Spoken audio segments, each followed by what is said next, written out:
കേരളത്തിലെ ചിത്രം വ്യക്തമാണ്. UDF 18 സീറ്റിൽ വിജയിച്ചപ്പോൾ LDFും NDAയും ഓരോ സീറ്റ് വീതം കരസ്ഥമാക്കി.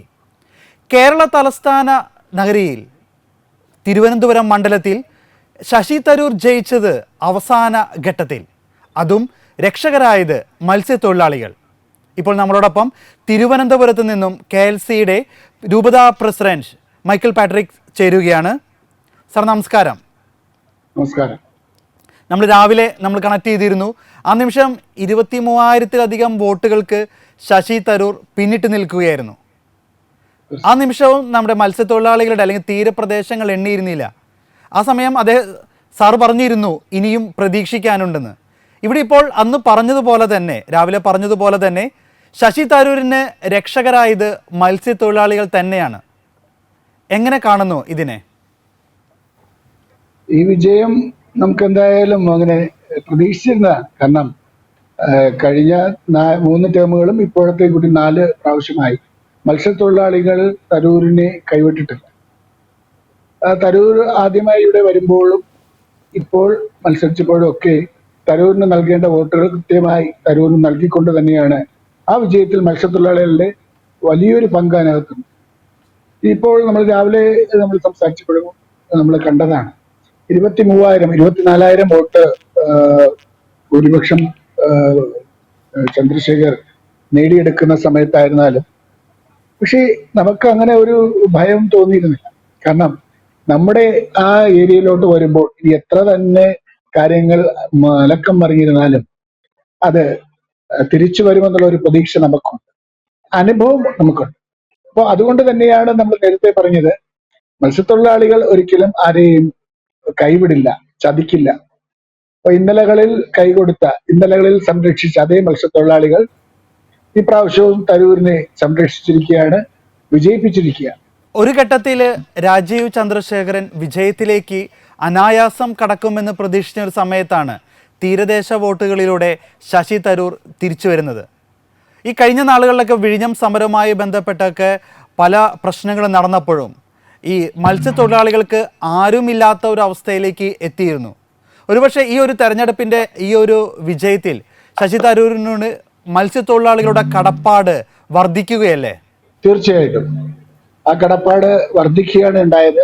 ഇനി ഉള്ള 5 വർഷം ആ കടപ്പാട് വീട്ടാനായിട്ട് തരൂർ ശ്രമിക്കണം എന്നുള്ളതാണ് നമുക്ക് പറയാനുള്ളത്. കാരണം ഞങ്ങളുടെ ഒരു വിഷയവുമായി ഞങ്ങൾ ചെന്നപ്പോൾ ആരും തന്നെ ഉണ്ടായിരുന്നില്ല.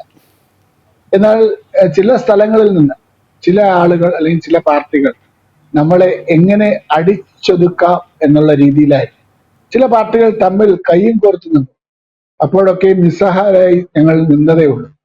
പക്ഷെ ഞങ്ങൾക്ക് ചിലരെ തോൽപ്പിക്കാനും ഞങ്ങൾക്ക് ചിലരെ ജയിപ്പിക്കാനും സാധിക്കുമെന്ന് തെളിയിച്ചിരിക്കുന്ന ഒരു അവസരം കൂടിയാണ്. അപ്പോൾ അത്തരത്തിൽ ഉള്ളപ്പോൾ തരൂർ ഈ പറഞ്ഞതുപോലെ ഞങ്ങളോട് കടപ്പെട്ടിരിക്കുന്ന ഒരാൾ തന്നെയാണ്.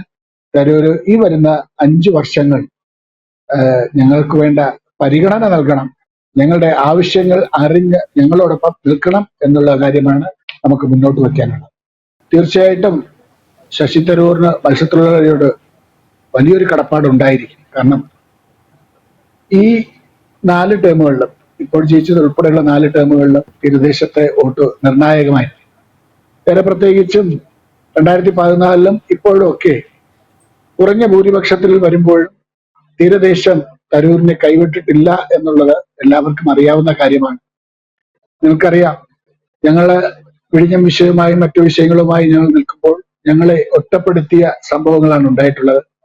ഞങ്ങൾ ഒറ്റപ്പെട്ടു നിന്നപ്പോൾ പലരും കൈകോർത്തുകൊണ്ട്, പല പാർട്ടികളും തമ്മിൽ കൈകോർത്തുകൊണ്ട് ഞങ്ങളെ അടിച്ചോടിക്കുന്ന രീതിയിൽ അവർ ഒരുമിച്ച ഒരു സംഭവങ്ങൾ തന്നെ ഉണ്ടായിരുന്നു. അപ്പോൾ തരൂർ ഒന്ന് മനസ്സിലാക്കേണ്ടതും അല്ലെങ്കിൽ ഇതാക്കേണ്ടതും, ഇനിയുള്ള 5 വർഷങ്ങൾ മത്സ്യത്തൊഴിലാളികളോടൊപ്പം അവർക്ക് വേണ്ട പരിഗണന നൽകണം. മറ്റുള്ളവരെയും ഒപ്പം നിർത്തിക്കൊണ്ട് മത്സ്യത്തൊഴിലാളികൾക്ക് വേണ്ട പരിഗണന നൽകണം. അവരുടെ കാര്യങ്ങൾ മനസ്സിലാക്കി പ്രവർത്തിക്കാനും അവർക്ക് വേണ്ട കാര്യങ്ങൾ ചെയ്തു കൊടുക്കാനും ഈ 5 വർഷം കൂടെ ഉണ്ടാവണം. കാര്യം 5 വർഷം ഇതൊരു റെക്കോർഡാണ്. ഈ 4ാമത്തെ ടേം. അപ്പം ഈ 4ാമത്തെ ടേമിലും ഇവിടെ ആദ്യമായിട്ടാണ് ഒരാൾ ജയിക്കുന്നത്. അതിനു മുമ്പ് ചാൾസ് MP ആയിരുന്നു. അപ്പോൾ അങ്ങനെ ഒരു റെക്കോർഡ് വിജയവുമായി ഇപ്പോൾ തന്നെ തോക്കുമെന്ന് പലരും മനസ്സിൽ വിചാരിച്ചിരിക്കുമ്പോൾ, ചിലർ അക്കൗണ്ടുകൾ തിരുവനന്തപുരത്ത് തുറക്കുമെന്ന് വിചാരിച്ചിരിക്കുമ്പോൾ തീരദേശം കൈവിട്ടിട്ടില്ല എന്നുള്ള ഏറ്റവും വലിയ ഒരു സൂചനയും കാര്യങ്ങളുമാണ് ചിലർക്ക് കൊടുത്തത്. ഞങ്ങൾക്ക് ചിലരെ വിജയിപ്പിക്കാനും ചിലരെ പരാജയപ്പെടുത്താനും സാധിക്കുമെന്ന് തെളിയിച്ച ഒരു ഇലക്ഷനും കൂടിയായിരുന്നു ഇത്. അത്തരത്തിൽ തീരദേശവാസികളെയും മത്സ്യത്തൊഴിലാളികളെയും ഒക്കെ ഹൃദയത്തോട് ചേർത്ത് വയ്ക്കാൻ തരൂർ തയ്യാറാവണം. തരൂർ എപ്പോഴും ആ തീരദേശവാസികളോടൊപ്പം ഉണ്ടാകണം എന്നാണ് ഇവിടെ പറയാനുള്ളത്. വിഴിഞ്ഞം പ്രശ്നത്തിലടക്കം മത്സ്യത്തൊഴിലാളികൾക്കെതിരെ നിന്ന പലർക്കും കേന്ദ്രത്തിലായാലും സംസ്ഥാനത്തിലായാലും വലിയ തോതിലുള്ള തിരിച്ചടി നേരിട്ട ഒരു ഇലക്ഷൻ റിസൾട്ടും കൂടിയാണ് ഇപ്പോൾ നമ്മൾ കണ്ടത്. എന്തായാലും ശശി തരൂർ അദ്ദേഹം ജയിച്ച് എം പി ആകുമ്പോൾ തീരദേശത്തെ മത്സ്യത്തൊഴിലാളികളുടെ നീറുന്ന പ്രശ്നങ്ങളിൽ ആദ്യം തന്നെ ശ്രദ്ധ കൊടുത്ത് അത് നടത്തിത്തരും എന്ന് നമുക്ക് വിശ്വസിക്കാം. എന്തായാലും ഇത്ര നേരം ഞങ്ങളോടൊപ്പം ചേർന്നതിന് സാറിന് ഒരുപാട് നന്ദി. Thank you.